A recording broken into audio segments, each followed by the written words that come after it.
Shalom saudara-saudari semua. Bertemu kembali kita di dalam Rhapsody Reality TNI Malaysia. Pada kali ini saya akan membawakan satu artikel untuk kita sama-sama renungkan yang bertajuk Satu Hakikat Ilahi. Hasil nukilan Pastor Chris Oyakhilome. Sebelum itu mari kita sama-sama merujuk di Kolose 1 ayat 27. Ayat Alkitab ini mengatakan, kepada mereka Allah mahu memberitahukan betapa kaya dan mulianya rahsia itu di antara bangsa-bangsa lain, yaitu Kristus ada di tengah-tengah kamu. Kristus yang adalah pengharapan akan kemuliaan. Saudara dan saudari, sepanjang bulan ini, luangkanlah sedikit masa setiap hari, atau sekurang-kurangnya selama 2 minggu untuk merenungkan ayat Injil di atas. Baring di atas katilmu dan ucapkan ayat Injil itu dengan kuat secara berulang-ulang kali. Jalan sekeliling sambil berfikir dan mengumam, Kristus ada di dalam diriku. Saya telah melakukan hal ini bertahun-tahun yang lalu, dan ia telah mengubah hidup saya. Saya ingin menangkap maksud intipati dan realiti dari ayat Injil itu. Saya mahu ia menyerap ke dalam roh saya, dan ia berhasil. Kristus ada di dalam kamu bukanlah suatu ceramah agama. Ia merupakan suatu hakikat ilahi. Malangnya, kuasa realiti itu belum begitu berkesan dalam kehidupan sesetengah orang sebagaimana yang sepatutnya. Itulah sebabnya mereka merengek dan merungut.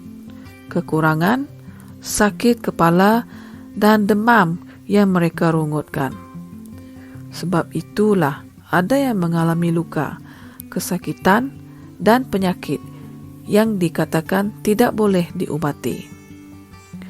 Bagaimana kamu boleh jadi sakit jika sememangnya Kristus tinggal di dalam tubuh fizikalmu?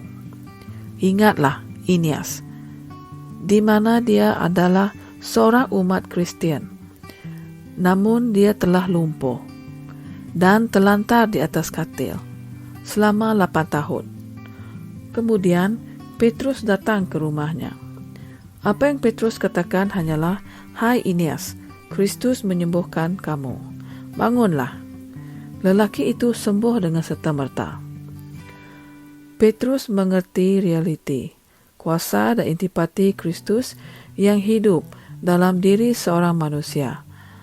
Apakah yang Paulus katakan dalam Roma 8 ayat 10? Dia berkata, dan jika Kristus ada di dalam kamu, walaupun tubuh itu mati kerana dosa, roh menghidupkannya oleh kerana kebenaran. Sebelum Kristus datang ke dalam kamu, tubuhmu telah disumpah dengan maut atau ditakdirkan untuk mati. Kamu terdedah kepada kutukan dosa dan oleh itu tertakluk kepada syaitan, hukuman, kesakitan, penyakit, kemiskinan dan maut. Tetapi kemudian Alkitab berkata, jika roh dia yang telah membangkitkan Yesus daripada kematian diam di dalam kamu, maka dia yang telah membangkitkan Kristus Yesus daripada kematian akan menghidupkan juga tubuhmu yang fana melalui rohnya yang diam di dalam kamu.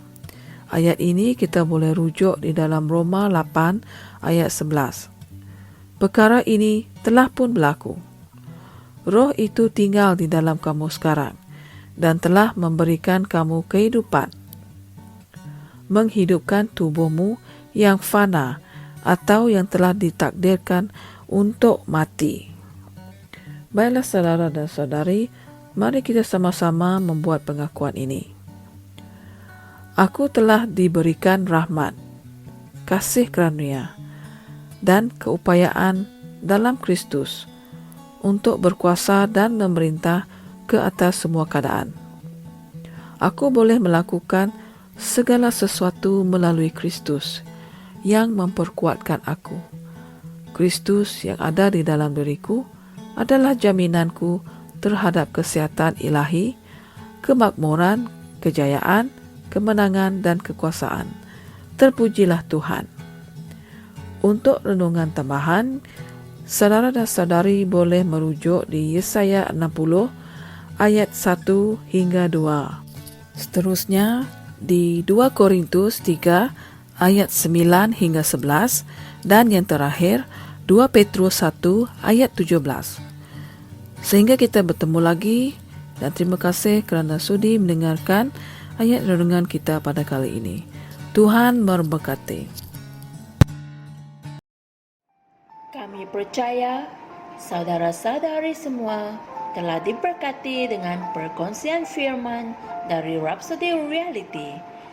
Bagi sesiapa yang ingin menjadikan Yesus Kristus sebagai Tuhan dalam kehidupanmu, kamu boleh mengucapkan doa ini bersama dengan saya. Ya Tuhan Allah, aku mempercayai Yesus Kristus, Anak Allah yang hidup dengan sepenuh hatiku.